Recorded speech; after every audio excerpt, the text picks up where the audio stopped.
자, 먼저 몇 가지 제가 이제 말씀을 좀 공지를 드리고, 그리고 난 뒤에 여러분들이 궁금해하는 부분들에 대해서 제가 답하는 걸로 그렇게 오늘 좀 미팅을 하는데 한 30분 그렇게 풀어가도록 하겠습니다. 먼저 지금 이제 중간고사와 관련되어 있습니다. 여기 수업 이 클래스에는 사실 신대원만 들어있는 게 아니고 학부도 같이 들어가 있습니다. 왜냐하면 제가 수업이 이 계약을 하고 난 뒤에 4일인가 지나고 난 뒤에 학교에서 연락 와서 대학원에 개혁 신학을 좀 같이 열어달라라고 해서 허락을 했고, 사실은 학부의 개혁 신학을 들으면 대학원의 개혁 신학을 못 듣습니다. 학부생들은 대학원에 와도 이 과목을 들을 수는 없습니다. 코드가 같기 때문에. 그러고 보면 어떤 간에 뭐 개혁 신학을 한다라고 한다면 학부든 대학원이든 처음 듣는 분이기 때문에 뭐 상관없다라고 해서 생각을 했고요. 그래서 이제 수업을 받아들였는데, 요는 이제 갑자기 급하게 받아들이다 보니까 대학원과 학부와의 커리큘럼 과정이 똑같습니다. 아, 사실은 개혁신학이 어떻게 보면은 개혁교회 역사라고 말할 수 있지만, 이 개혁교회 역사에서도 개혁신학의 정체성이 뭐냐라고 하는 것이기 때문에 이 제가 잡은 커리큘럼 이상을 벗어나기도 어렵습니다. 그래서 제가 그대로 수업을 진행했는데, 요는 두 가지입니다. 하나는 중간고사입니다. 제가 OT 때에 올려드렸던 것처럼 중간고사는 제가 월요일쯤 해서 여러분들에게 문제지를 올려드리겠습니다. 월요일 오후부터 단톡방에 올려드릴 텐데, 그러면 여러분들이 그 답안지를 가지고 워드를 쳐가지고 그 답안지 위에다가 워드를 쳐주시기 바랍니다. 어떤 분들은 다른 면에다가 답을 치시고라고 하는데, 그렇게 되면 이게 전체 관리하는 게 제가 쉽지가 않습니다. 그럼 다 일일이 다시 복사해가지고 붙여넣기 해가지고 다시 제가 수작업을 또 해야 됩니다. 네, 그렇기 때문에 여러분들이 제가 올려드리는 그 장소, 그 장면에다가 여러분들이 써주시면 됩니다. 그렇게 해주시면 되고요. 그 다음에 문제는 이게 AI입니다. 생성형 AI. 우리가 지금 제가 계대 수업을 진행하지만 학생들한테 늘 고민되는 게 뭐냐 그러면, AI는 인간이 만들었는데 인간이 AI의 지배를 당하고 있다라고 이야기를 했습니다. 제가 지난 여름철에 고신척에 어느 어른 목사님을 만났는데, 이 목사님이 토요일 오후에 이제 교인들 권사님들하고 이제 계곡에 놀러를 가셨답니다. 놀러 갔는데 거기에 이제 후배 목사들이 여러 명이 앉아가지고 계곡에서 놀고 있더래요. 그래서 이 목사님이 그냥 덕담을 건네 발음이 왜 꼬이나요? 제가 지금 성대가 좀 안 좋아서 좀 발음이 좀 꼬입니다. 양해해 주시기 바랍니다. 덕담을 건네면서, 아니 내일 주일인데 설교 준비 다 끝났습니까? 라고 하니까 한 목사님 그러더래요. 아니 목사님, 요즘 AI가 다 해줍니다. AI가 하면은 10분 만에 설교 다 끝납니다. 뭐 그거까지 고민합니까? 라고 하더라는 겁니다. 해서 상당히 그 목사님이 충격을 받아서 이야기를 하는데, 저도 AI를 많이 사용합니다. AI나 감마나 뭐 또 챗GPT나 감마나 제미나이나 이런 부분들을 많이 제가 이용을 합니다. 그렇지만 제가 이용하는 것은 거기에 단어를 배우기 위해서. 다시 말해, 우리가 목회자다 보면 많은 단어를 먹고 사는 사람들입니다. 그런데 우리가 쓸 수 있는 단어는 사실은 보통 사람들은 하루에 50개 이상 단어가 안 됩니다. 한번 여러분 하루에 내가 몇 단어 쓰는 거 한번 체크해 보십시오. 밥 먹었나? 잘 잤나? 잘 있었나? 별일 없제? 밥 먹자? 자자? 다 해봐도 50단 이상 안 됩니다. 제가 우리 교회를 97년도에 개척했거든요. 97년도에 개척해가지고 오늘까지 오는데 거의 27년, 28년 가까이 교인들이 똑같은 목사인데 설교 듣는다면 얼마나 지겹겠습니까? 또 그 말 듣나? 제가 아는 목사님은 목회하기 전에 개를 키우셨대요. 근데 이 목사님이 이 설교할 때마다 자기가 키웠던 개 이야기를 하는 겁니다. 그러니까 교인들 하는 말, 오늘 개파이네, 그 이야기 하더라는 겁니다. 그래서 우리가 설교를 할 때는 단어나 이런 부분들을 가져오기 위해서는 필요를 하지만, 거기에서가 전적으로 AI에게 맡기면 설교하지 마십시오. 차라리 AI 하나 써놓으면 더 좋지 않습니까? 저희 큰 사위가 지금 목회 이제 지난 21일 날 목사로 안수받았습니다. 서울에서 지금 이제 부목사로 사역하고 있고, 저희 아들도 서울에서 목회를 하고 있습니다. 제가 우리 아이들 둘에게 늘 하는 이야기가 너희들이 AI를 이용할 수는 있지만 그 AI에 의존해 산다면 목회하지 마라 합니다. 절대로 AI를 지배당하지 마라라고 하는데 그런데도 불구하고 계대 학생들을 보게 되면 완전히 그걸 그대로 AI에다가 주제를 줘가지고 올려가지고 그거를 또 간마나 캔버스에 올려가지고 그대로 만들어서 하는 조별들이 있습니다. 그러면 저는 그 팀은 점수를 제로로 줍니다. 제가 학교에서 계대에서 아주 좀 엄하게 아이들을 가르칩니다. 가르치는데 수업 시간에 휴대폰 만지면 야단을 치고 그래 한 번은 야단을 쳤더니 이 다른 옆에 교수가 저한테 묻더라고요. 아니 그러고도 교수 평가가 나옵니까? 우리 계대는 교수 평가가 3.8 이하로 나오면 강의를 못합니다. 4.5점 만점에. 그래도 저는 늘 950명 교수들 가운데서 거의 탑으로 저는 늘 언제나 강의 평점을 잘 받고는 있습니다. 있는데 아이들도 알거든요. 뭐가 교육인지를 알거든요. 길어졌습니다만 중요한 것은 여러분들이 AI를 가지고 답을 쓸 수는 있지만 AI로 답을 쓰는 순간 그 성적은 제로입니다. 무슨 말인지 아시겠습니까? 그러니까 여러분들이 강의를 할 때 들었던 것들 그 부분들을 가지고 여러분들 어느 정도 이해하느냐라고 하는 것입니다. 책을 가지고 수업 들은 것도 다 펼쳐가지고 답을 적는데 그것조차도 어려워가지고 AI로 돌린다라고 한다면 이거는 좀 심각하거든요. 그다음 두 번째는 이 AI뿐만 아니라 인터넷에 들어가지고 검색해가지고 그걸 붙여넣기 해가지고 하는 분들도 간혹 있습니다. 제가 과거에 계명대학교 대학원 수업을 진행을 할 때에 우리 통합의 어떤 목사님이 그대로 붙여넣기 해서 가져왔는데 이게 보니까 신천지 답이에요. 신천지에서 했던 그거를 그대로 붙여넣기 한 겁니다. 제가 전화했죠. 목사님 이거 어디서 뺏겼느냐고. 가만히 있는 거예요. 이거 신천지 답인 걸 아느냐고. 내용 한번 읽어보라고. 엄청 제가 화를 냈습니다. 화를 내면서 다시 제출하라고. 안 그러면 F 처리한다고. 제가 그랬던 적이 있습니다. 그러니까 여러분들이 문장 연습을 한다 생각하면서 또 전체 주제에 대해 가지고 정리한다는 점에 있어 가지고 여러분들이 고민하면서 답을 썼으면 좋겠다는 것입니다. 그래서 간혹 보게 되면 친하다 해가지고 야, 네 답 어떻게 썼는지 답 좀 보여줘 해가지고 올라가 시험지 답안지를 주게 되는데 그러면 두 분 다 폭파시킵니다. 답안지를 그대로 뺏기면 두 분 다 F 처리됩니다. 그러니까 여러분들이 답안지를 공유하지 마시고 여러분들이 답을 쓰시기를 바라겠습니다. 그러면 여러분들이 어떻게 쓰냐에 따라 저는 점수를 줄 수 있는 맥시멈은 다 드릴 겁니다. 점수에 대해서는 고민하지 마시고 정말로 내가 성적 장학금 꼭 받아야 된다라고 한다면 그러면 여러분 조금 더 고민하면 되는데 제 답은 많이 쓴다고 답을 주지 않습니다. 조직신학과 상담의 차이는 어디냐면 상담은 어떻게 간에 이야기를 쭉쭉 늘어나가면서 길게 만들어 가지만 조직신학은 간결하면서도 깨끗하게 답을 쓰는 게 조직신학의 훈련입니다. 이 개혁신학은 교회사와 조직신학이 접목되어 있는 과목입니다. 그렇기 때문에 여러분들이 답을 쓸 때에 가급적이면 간략하지만 그러면서도 기성전결, 서론본론 결론에 맞추어서 여러분들이 분명한 답을 이해하고 있는 바를 적어주시면 된다는 것입니다. 그러니까 어떤 분은 보면 답지를 세 줄로, 두 줄로 떡 적어내는 분들이 있습니다. 그거는 조금 저에 대해서 조금 신뢰가 아니겠는가 그런 생각을 합니다. 그래서 중간고사를 겁을 내지 마시고 지금까지 하면서 여러분들이 들으셨던 수업들 그 부분들을 여러분들이 제대로 이해하는가를 보는 거기 때문에 한번 정리한다는 차원에서 여러분들이 수업을 들어주시면 좋을 것 같습니다. 자, 중간고사에서 여기 이해되시겠습니까? 질문 있으면 네, 예, 질문 받겠습니다. 중간고사. 자, 없으면 과제물입니다. 과제물이 11월 8일까지거든요.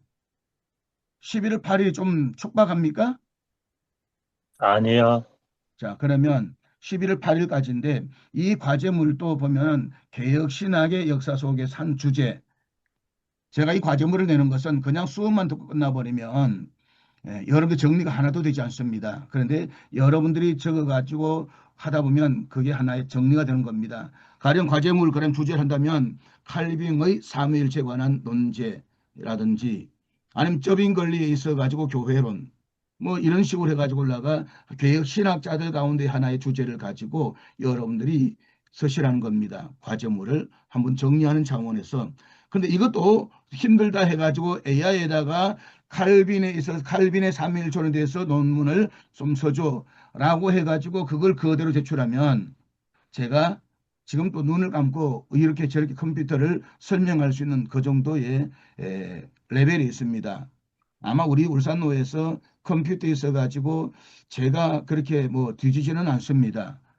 그 정도이기 때문에 여러분들 문장을 보게 되면 이게 AI에서 가지고 왔는 것인지 여러분들이 고민했는 것인지를 충분히 알 수가 있습니다. 알 수가 있는데 그래서 여러분들이 AI를 참고하지 말고 AI를 기본적인 작업에 있어 가지고 도움을 받을 수는 있지만 거기에 의존해 가지고 그대로 제출하면 성적은 무조건 제로가 됩니다. 그래서 중간고사처럼 여러분들이 그냥 내가 한번 좀 정리해 보자 이참에 내가 잘 몰랐던 부분들 가령 이 루터가 이야기했을 때에 루터의 종교 개혁이 있고 난 뒤에 만인제사장제입니다. 만인제사장설이 그 당시에 독일 농민들과 또 급진진 사람들에게 상당한 오해를 주었던 적이 있습니다. 그래서 나타나는 게 뭐냐? 바로 농민 반란 운동입니다. 근데 이 농민 반란 운동이 일어나면서 농민들이 12가지 안건을 루터에게 제출을 했거든요. 그래서 루터는 전체 거의 다 들어주면서도 불구하고 이 극빈한 사람들이 노동자들 독일의 남부 지역은 농사가 짙다 보니까 농민들이 많습니다. 그런데 이 사람들이 오랜 세월 동안 영주들에게 착취당하고 어려움을 겪어왔습니다. 심지어는 이 딸을 영주에게 갖다 바치고 또 시집 가게 되면 또 딸을 자고 시집 보내고 이런 정말 인간 이하의 그런 모습들이 그 당시에 있었습니다. 그러다 보니까 농민의 인권을 위해서 시작했는데 이게 너무 급속히 발전되다 보니까 반란이 일어나니까 결국에는 루터가 그 국가에게 고함이라고 해서 농민을 처단하라 라고까지 나오는 겁니다. 자, 그러면 이 만인 제사장설이 어떤 의미를 갖는가라고 해서 여러분 한번 글을 써볼 수는 있겠지요. 그것은 여러분들이 학교 도서관이나 아니면 학교 인터넷 우리 학교가 지금 이제 도서관이 사실은 전 세계 인터넷으로 연결은 안 되어 있습니다. 아마 그러면 여러분들이 국회 도서관에 들어가면 아이디만 가입하면 얼마든지 도서관에 국회 도서관에서 PDF 파일을 찾을 수가 있고 또 다운받을 수 있습니다. 물론 국회 도서관에 다수는 요금을 주고 해야 될 수도 있겠지만 그 외에는 여러분들이 프리라고 되어 있는 애프라고 되어 있는 것은 돈을 안 주고도 다운받을 수 있습니다. 뭐 아니면 또 자료 가운데 보게 되면 이 제가 한번 사이트를 몇 가지 나중에 올려드리겠습니다. 한국교육학술정보원 같은 경우에도 들어가면 세계 모든 정보의 학술들이 여기 다 있습니다. 그러면 주제 만인제사장 하는 루터의 만인제사장만 치면 수많은 자료들이 다 떠오르게 됩니다. 그렇게 해서 여러분들이 한번 좀 정리해서 해주시면 좋겠다 하는 이야기를 여러분들에게 말씀을 드리고 싶습니다. 자, 여기까지 중간고사와 과제물에 있어서 혹시 궁금한 건 있다든지 의문사항이 있으면 질문을 해주시기를 바라겠습니다. 네, 음, 궁금한 게 뭐냐면요. 현재 학부하고 저희 대학원하고 같이 수업을 듣고 있잖아요. 예, 예. 그러면 이게 성적을 평가해 주실 때 이게 또 상대 평가로 되는 걸로 알고 있는데, 그럴 때 이제 대학원하고 학부하고 나눠서 이게 평가가 되는 건지 아니면 예. 합쳐가지고 이게 평가가 나가는 건지 아니요. 궁금해하는 학생분들이 대학원은 꽤 계시는 걸로, 네. 예, 예. 대학원은 대학원대로 평가를 하고요. 상대평가로. 그다음에 학부는 학부대로 상대평가를 따로 합니다. 같이 할 수는 없죠. 예, 예. 또요. 네, 교수님, 저희 예, 11월 8일이면 예. 저희가 해야 될 일이 너무 많아서 11월 15일까지 하면 안 될까요? 중간 과제는? 예, 우리 김 유사님. 예, 예, 예. 네, 사실 지금 현재 우리 대학원 같은 경우 학부도 그렇고 수업을 하시면서 또 여러 알바를 하신 분들이 아마 많이 계실 겁니다. 그래서 제가 처음에 물을 때에 11월 8일까지 괜찮겠느냐라고 했는데 이게 11월 15일까지는 가능한데 그 뒤로 넘어가면 이 학교 성적을 낸다든지 하는 문제이기 때문에 어려움이 있습니다. 자, 그러면 11월 15일까지 제출하는 것으로 과제와 중간고사는 11월 이 8일까지 제출하고요. 그렇게 할까요? 네, 네. 네, 중간고사는 제가 다음 주 월요일 그러니까 잠깐만요. 27일 날 제가까지 성적 중간고사 시험지를 올려드리겠습니다. 그러면 중간고사는 11월 8일까지 제출하는 것으로 하고 과제물은 11월 15일까지 제출하는 것으로 하고 그렇게 할까요? 네. 네. 네, 이 기간을 감사합니다. 여러분들이 좀 잘 지켜주셔야 됩니다. 이 네. 기간을 안 지키고 한참 지나고 난 뒤에 이렇게 제출하고 그러는데 기간이 지나면 사실 감점을 시키고 또 불이익을 당하게 됩니다. 그래서 여러분들이 잊어버리지 말고 그 기간 안에 꼭 제출해 주시기를 바라겠습니다. 또 다른 질문 있습니까? 메일로 제출합니까? 어디로 예, 제 제출합니까? 메일로 제출해 주시면 됩니다. 메일로 제출해도 되고 개인 카톡으로 해서 제출해 주셔도 됩니다. 편한 대로 해 주시면 됩니다. 알겠습니다. 예, 예. 교수님, 또, 그러면 예. 과제물은 기말고사인가요? 아니요. 기말고사도 이거 따로 그게 있습니다. 아버지. 예, 예. 이게 왜냐하면 성적 분포를 상대 평가로 내기 위해 가지고 하다 보니까 이게 쉽지가 않습니다. 왜냐하면 모든 분들이 공평하게 성적을 줘야 되는데 이게 중간고사 하나 가지고 또 뭐 이 리포트 가지고 성적을 내기는 사실은 한계가 있습니다. 그래서 과제물은 하고 중간고사하고 기말고사 세 개 같이 해서 시험을 치도록 하겠습니다.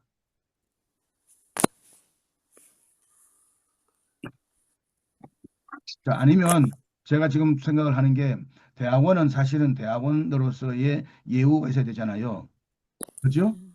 네. 네, 뭐 대답이 좀 좀 네, 네, 않는데요. 네, 우리 학부생들은 좀 죄송하지만 대학원은 중간고사와 기말고사를 합쳐가지고 이번에 중간고사 시험을 없애고 기말고사 때 전체 하나로 해서 시험 치는 것으로 하고 네, 네. 감사합니다. 대신에 리포트는 감사합니다.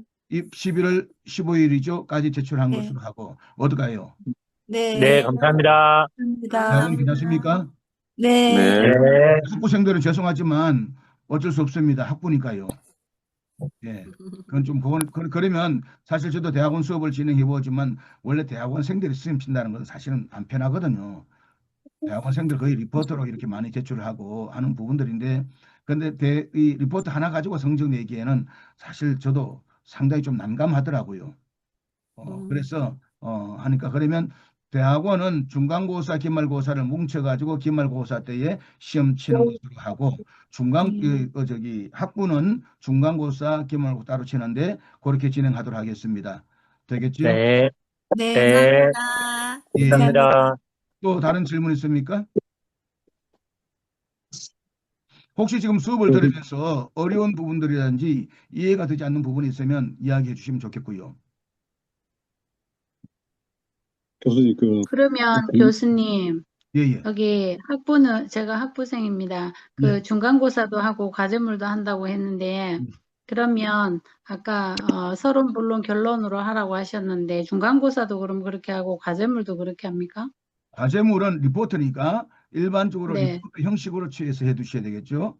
리포트 형식. 그러니까 그러면 감추고 들어가야 되고 물론 서론 본론인데 이 중간 시험지 답안지를 답안지에 맞춰서 해야 되겠죠. 그런데 거기에 서론은 이렇고 본론은 이렇고 그거는 할 필요 없는 거죠. 문맥 속에서 흐름을 그렇게 찾아가는 거죠.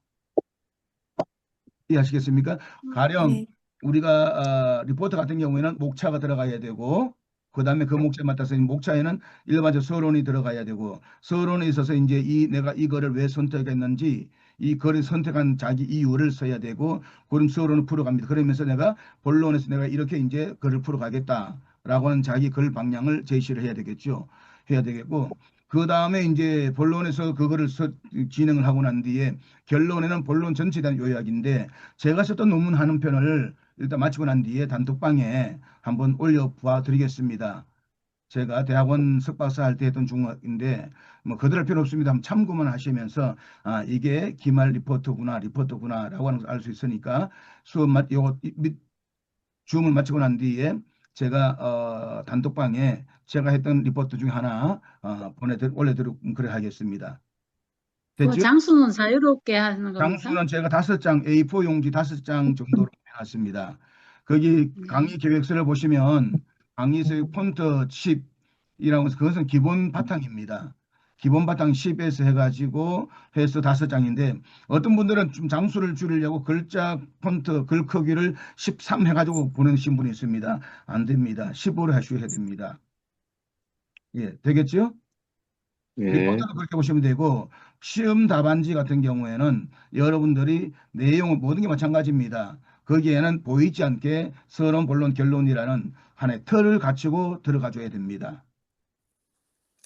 그러니까 중요한 것은 시험 문제가 있을 때 이 시험이 교수가 어떤 의도를 가지고 냈는가를 이해하는 게 굉장히 중요합니다. 그런데 간혹 보면 교수가 가르치는 것은 전혀 다르게 엉뚱한 이 강의를 하는 답을 쓰는 분들이 꽤 많이 있거든요. 그러면 곤란합니다. 교수가 안 가르치는 엉뚱한 답을 가지고 와가지고 그것을 이야기를 한다면 결국에는 또 다른 하나의 문제를 낳기 때문에 그것은 안 되고 여러분들이 이 교수가 가르쳤던 내용을 가지고 이 교수가 어떤 답을 원하는지에 대한 문제를 가지고 여러분들이 답을 쓰시면 좋을 것 같습니다. 네. 예. 또 질문 있습니까? 네. 뭐야, 중간고사나 아니면은 그 레포트 관련 내용은 아니고요. 예. 네, 수업 관련 내용인데요. 예, 예.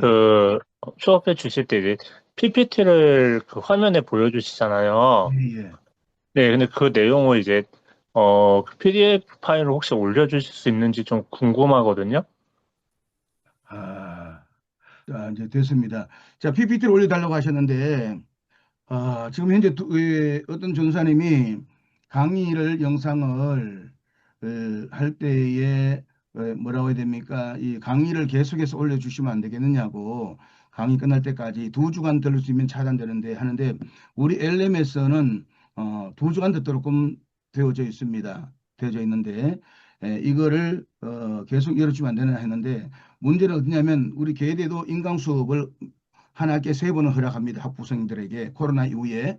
근데 보니까 애들이 안 보고 그냥 영상만 틀어놓고 엉뚱한 일을 하는 겁니다.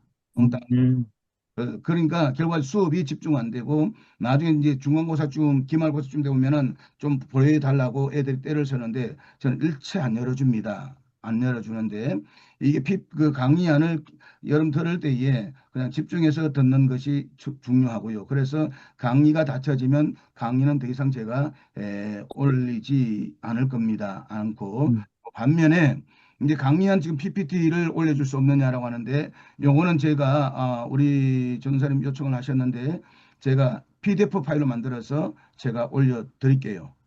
그럼 이제 감사합니다. 이 PDF로 만들어서 제가 해서 오늘 저녁에 해서 제가 만들어 드리도록 해서 바로 올려드릴게요. 지금까지 했던 것들 나머지는 차차히 하면서 올려드리도록 그렇게 하겠습니다. 되겠죠? 감사합니다. 네, 다른 감사합니다. 질문 있습니까? 강의 들으면서 혹시 고민되는 부분은 없습니까? 원래 그렇거든요. 워낙 강의를 잘해가지고 질문할 게 없는 게 있을 수 있고 이게 무슨 말인지 몰라가지고 강의를 너무 못해가지고 질문 못하는 수도 있고 하는데 일단 강의 저는 교육 신학이 여러분들이 신학의 정체성을 세우는 데에 중요한 하나의 시간이 되었으면 좋겠습니다. 왜냐하면 오늘 한국교회가 보게 되면 교단의 정체성이 사실 거의 사라졌습니다. 가령 지금 또 감리교는 칼빈을 이단이라고 그렇게 지금도 자기들은 정죄를 하고 있습니다. 근데 우리 감리교는 이 통합은 감리교를 장로교는 이단을 하지 않습니다. 한동안에 그 당시에 교리적 논쟁이 있어가지고 있어왔지만 지금은 그렇게 말하지 않는데 지금조차도 감리교의 어떤 목사님들은 칼빈이 이단이다 뭐라고 이야기하는데 심지어는 세르베투스를 죽였다라고도 이야기하지만 그거는 사실과는 아닙니다. 아닌데 우리 오늘 한국교회 보게 되면 설교를 한번 간이 들어보십시오. 설교 속에 보게 되면 그 설교가 과연 오늘 우리 한국교회 장로교 강단 설교가 칼빈적입니까? 아니면 알미니안적입니까? 칼빈. 알미니. 100%가 그 100% 제가 갈지 몰라도 90%가 알미니안주의입니다. 가령 여러분 설교를 할 때 여러분 예수 잘 믿으십시오. 이건 알미니안이에요. 그리고 여러분 복 받으셔야 됩니다. 이것도 알미니안입니다. 알미니안은 물론 알미니안도 예정론을 다루고 있지만 예정보다 예지가 앞서는 게 알미니안입니다. 그런데 우리가 설교는 불게 있어가지고 여러분 예수 잘 믿으십시오 라고 여기서 끝나버리면 이거는 알미니안주의인데 그게 아니고 예수를 잘 믿기 위해서 어떻게 되느냐? 우리 의지는 모자랍니다. 그래서 성령님이 도우심이 있어야 됩니다. 라고 하는 데까지 가는 것이 이게 장로교입니다. 그래서 우리는 이런 이 교리에 대한 정체성이 전혀 세워지지 않다 보니까 이게 맞는지 안 맞는지 무슨 말인지도 모르고 설교하는 분들이 꽤 많이 있습니다. 간혹 보면 제가 질문을 종종 받을 때가 있습니다. 우리 울산에 지금부터 한 14년 정도 더 되지 있습니다만은 월요일 아침에 어떤 목사님이 전화가 왔습니다. 우리 교단의 우리 노회 산하 목사님입니다. 이 목사님이 질문하기 뭐냐면 목사님 여기 지금 목사님이 14명 이상이 모여서 지금 이제 1시간 넘게 토론을 하는데 3일절론이 있어가지고 양태론과 삼신론이 같은 것입니까? 다른 것입니까? 라고 물었습니다. 자, 여러분 양태론과 삼신론이 같을까요? 다를까요?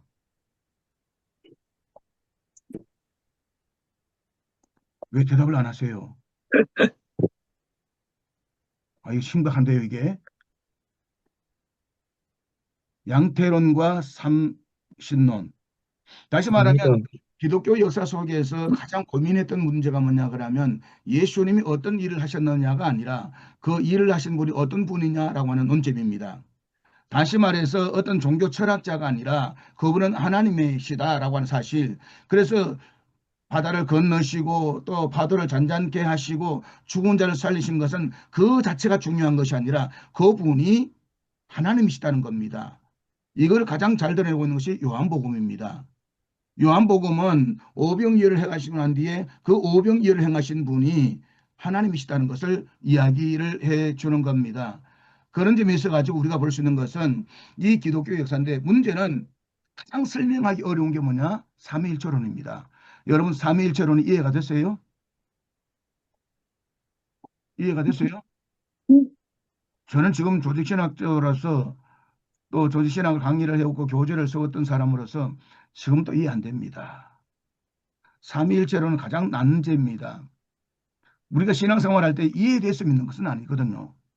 이해가 안 되지만 믿음으로 받아들이는 겁니다. 그게 대표적인 삼위일체론입니다. 그래서 이 토마스 아퀴나스 같은 경우에는 이런 이야기를 합니다. 우리의 신앙에는 두 가지 영역이 있다. 하나는 낮은 영역이고 또 하나는 높은 영역이다. 낮은 영역은 자연에 관한 것으로서 우리가 이성으로 얼마든지 알아갈 수가 있는 것이다. 이 이성으로 알아갈 수 있는 것은 얼마든지 알아가야 된다. 가령 구름이 오면 비가 온다. 이런 부분들 자연 현상을 통해서 하나님의 뜻을 알아가는 겁니다. 높은 영역은 삼위일체론, 동정녀, 마리아 탄생. 이건 높은 영역입니다. 마리아가 성령을 잉태되었다. 옛말에 안된 굴뚝에 연기 나랴라는 말이 있지만 처녀가 아이 낳았다는 말은 들어본 적이 없습니다. 근데 성경은 동정녀 마리아로서 성령으로 잉태되었다라고 분명하게 이야기를 합니다.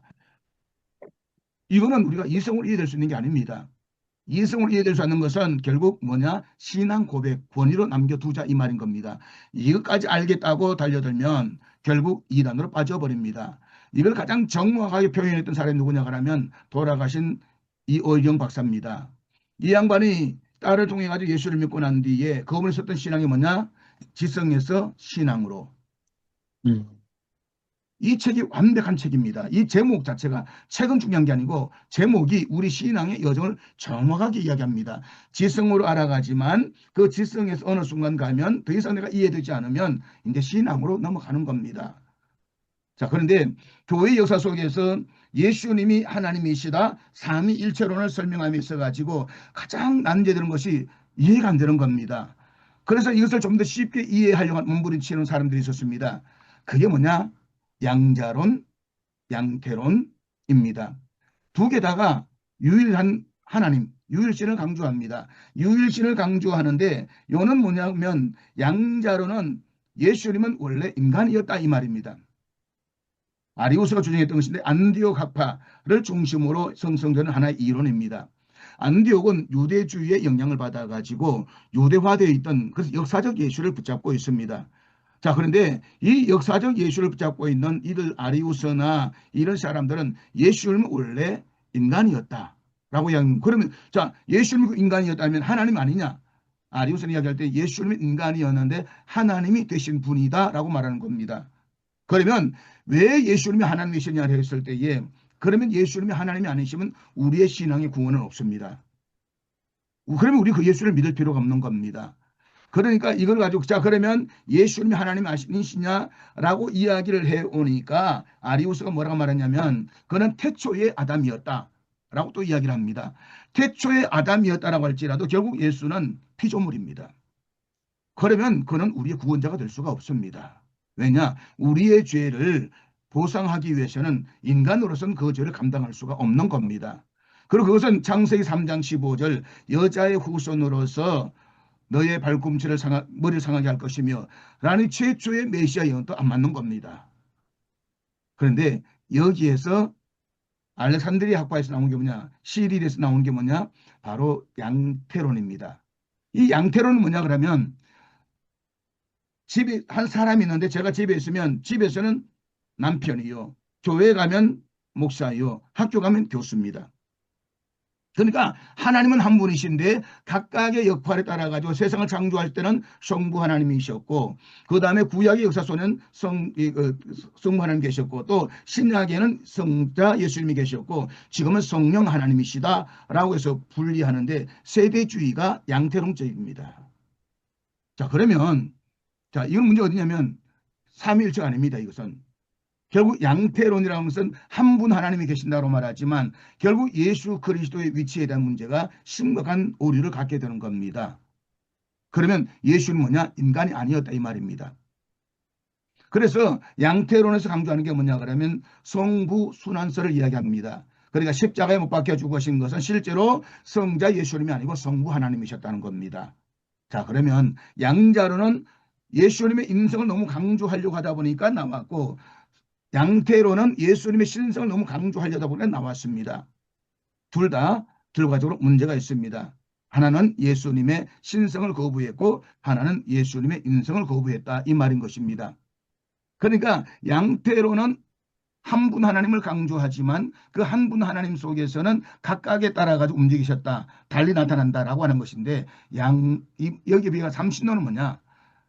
이 안식교에서 주장하는 것인데 삼신론은 여호와의 정의나 안식교 주장하는 게 뭐냐? 세 분의 하나님이 계셨다. 성부, 성자, 성령 하나님 각각 다른 분이시다라고 하는 겁니다. 이래 되면 이것은 다신론입니다. 같을 수가 없는 거예요. 이거를 목사님이 저한테 묻는 겁니다. 제가 얼마나 답답하든지 아니 목사가 되어가지고 목사가 된 지 그 많은 시간을 지나왔는데 아직도 양태론과 삼신론을 구별 못하다니 이게 무슨 말이냐라고 했습니다.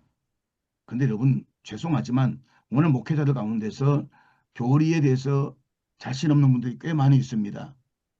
그래서 마틴 로이드 존슨 목사님이 무슨 말을 했냐 그러면 오늘 목회자들은 강단에서 교리를 설교하지 않는다라고 말합니다. 왜냐? 어려우니까요. 설명하기가 너무 어려우니까. 그래서 여러분들이 이 개혁신학을 제대로 좀 강의를 들으면서 그 강의 속에서 여러분들이 답을 좀 정리를 해나가는 과정이 중요하다. 그래야 여러분 앞으로 개혁신학의 줄기를 정확하게 볼 수가 있는 겁니다. 이해되시겠습니까? 네. 자, 그러면 또 다른 혹시 질문이 있습니까?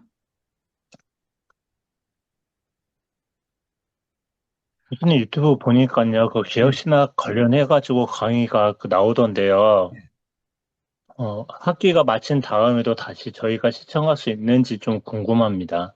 아니요, 수업은 한 번 들으면 제 수강은 못 듣습니다. 단 F 처리되면 들을 수 있겠죠. F 받지 마세요. 네. 저도 F를 안 줍니다. 과정을 제대로 제출하면 저는 절대로 F를 안 줍니다. 예. 아니, 여러분들 이 교리에 대해서 좀 어렵다라고 생각하시면 조직신학 그걸 어렵다라고 한다면 인터넷 들어가셔가지고 조직신학 개론 5주째를 치면 개정판입니다. 사시면 아마 지금 영신도로 제 교재가 여러 신학교에서 교재를 쓰고 있습니다. 이 책이 나름대로 베스트셀러 지금 책이 잘 나갑니다. 많이 팔립니다. 그걸 여러분께서 한번 조직신학개론을 처음부터 읽으시면 아마 여러분들 지금까지 몰랐던 조직신학 전체를 정리하는 시간이 될 겁니다. 우리 학교가 문제가 어디냐면 우리 학교는 제가 유 총장님한테 그렇고 과거에 권영원 총장님한테 요청했지만 우리 학교는 정통신학을 너무 안 가르친다. 조직신학의 정통신학은 허리와 같은 것이다. 이걸 가르쳐줘야 학생들이 정리가 되는데 이건 가르치지 않고 몰투만의 신학이 몰투만이 우리에게 무슨 신학이 필요합니까? 교회사 속에서 2000년을 속에 지켜왔던 그 교회사의 교리가 중요한 겁니다. 근데 이거는 전혀 안 가르치고 이상한 교리를 하면서 몰투만의 신학, 뭐 조지신학 이걸 가르치는데 이거는 정말 잘못된 겁니다. 그래서 제가 총장님한테 늘 이야기를 하고 있는데 해도 결과적으로는 뭐 조지신학, 조준신학 뭐 담당 교수들이 진행을 하니까 뭐 하는 부분들입니다만은 여러분들이 한번 조지신학 개론이라는 책을 한번 구입을 하셔가지고 보시면 전체 조지신학을 정리하는 데에 예, 확실하게 답이 갈 겁니다. 그래도 이해가 안 되시겠다 한다면 저한테 전화 주시면 책값을 제가 반납해 드리겠습니다. 예. 또 혹시 질문 있습니까? 교수님, 그러면 강의 계획안에 보니까요, 예.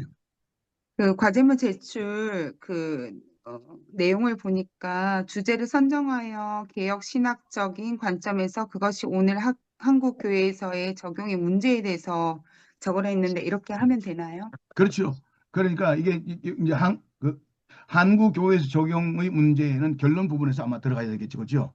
다루면서 맞으면 나는 이런 부분에서 이렇게 해나간다라고 하는 것이니까 그 좀 전에 말씀했던 것처럼 개혁신학의 하나의 주제, 뭐 삼위일체론이나 아니면은 이 쩌빙글리, 사실 쩌빙글리의 교회론이 이 칼빈에게 많은 영향을 주었습니다.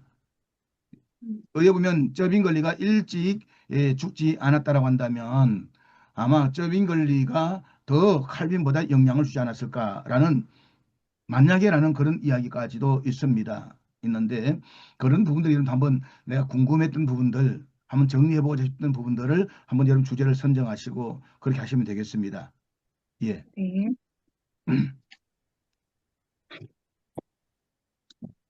또 질문 있습니까?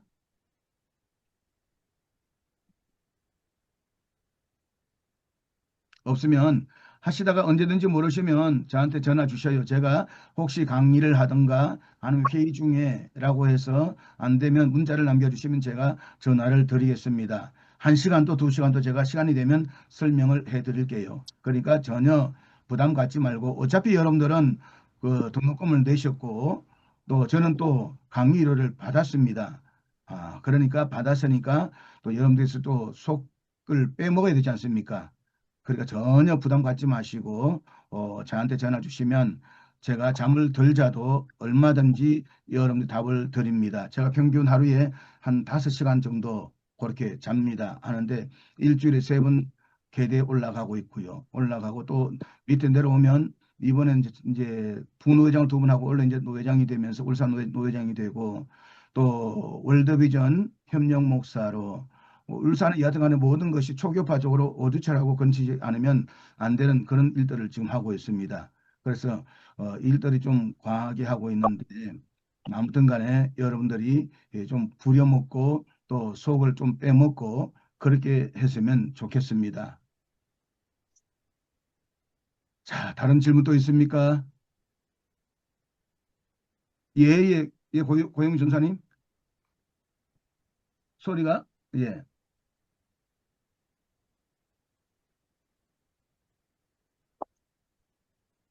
예, 예. 그 중간고사 시험지요. 네네. 올려주신다는 거. 음. 그거 혹시 시간을 얼마나 주시는 거예요? 그러니까 시간을 제가 월요일 날 올리니까 월요일이 전산 27일이잖아요. 27일 네, 제가 올려드리면 11월 네. 5일까지, 그러니까 2주간이잖아요. 2주간 시간을 드립니다. 15일까지요? 아니, 11월 5일, 8일까지. 11월, 아, 제가 처음에 11월 8일까지 했죠. 그죠? 11월 8일까지. 2주간을 드립니다. 2주간요? 예, 예. 8일까지. 예, 11월 8일까지 제출하시면 됩니다. 음, 요것도 제가 다시 한번 정리를 해가지고 우리 중간고사는 학부에만 올리면 되니까 제가 네. 기간까지 올려드리도록 그렇게 하겠습니다. 예, 예. 과제물은 11월 15일까지 해주고죠. 예, 그렇게 해서 대학원 쪽에는 과제물하고 오늘 토의됐던 것도 간단하게 정리해서 제가 올려드리도록 하겠습니다. 예. 됐죠? 자, 네. 혹시 뭐 길을 가시다가 아니면 학교에 제가 뭐 그렇게 갈 일은 그렇게 없겠지만 혹시 어느 좀 키 작고 머리 크고 또 엉덩이 뚝 내밀고 소크라테스가 아니고 오주철입니다. 예, 오주철인데 목발을 짚고 가는 목사가 있으면 오주철인 줄 알고 한번 와서 누구라고 하면 제가 반갑게 인사를 드리겠습니다. 혹시 다른 질문 있습니까?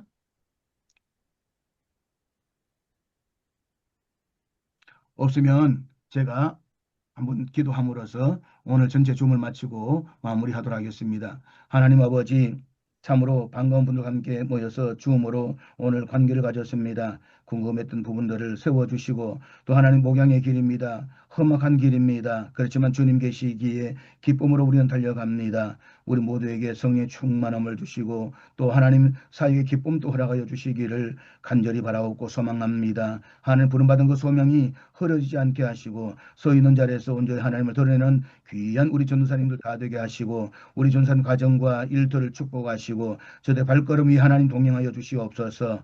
예수님의 이름으로 기도하옵나이다. 아멘. 아멘. 수고하셨습니다. 감사합니다. 감사합니다. 마치겠습니다. 감사합니다. 감사합니다. 감사합니다. 네, 주일 잘 보내십시오. 하고 여러분 고맙습니다. 감사합니다. 감사합니다. 자, 감사합니다. 예, 빠져나가겠습니다. 수고하십시오.